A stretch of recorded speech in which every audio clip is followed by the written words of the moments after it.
ആയിട്ടാണ് വന്നിരിക്കുന്നത്. കണ്ടോ, ഇതാണ് ആ മിഠായി.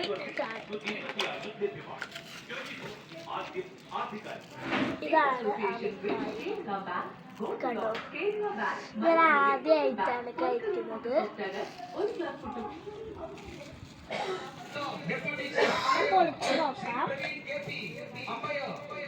മഞ്ഞയാണ് ഞാൻ ആദ്യം, അല്ല കേട്ടോ, ഞാൻ ആദ്യം ഓറഞ്ചാണ് പൊളിക്കാൻ പോകുന്നത്.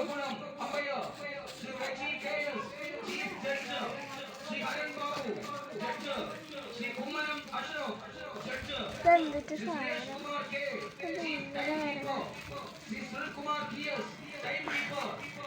എന്നിട്ട് മിഠായ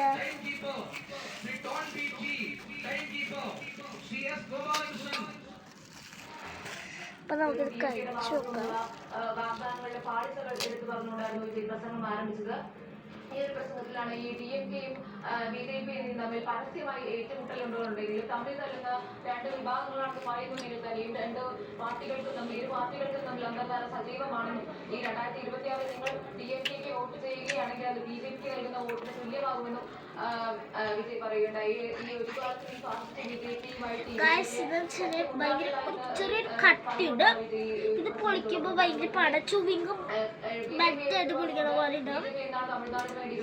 എനിക്ക് അധികം ഇഷ്ടപ്പെട്ടില്ല മിഠായി. പുതിയതായിട്ട് ഇറങ്ങിയ മിഠായി തന്നെ കുറെ ദിവസം കടയിൽ കാണും. അവിടെ വാങ്ങുന്നില്ല,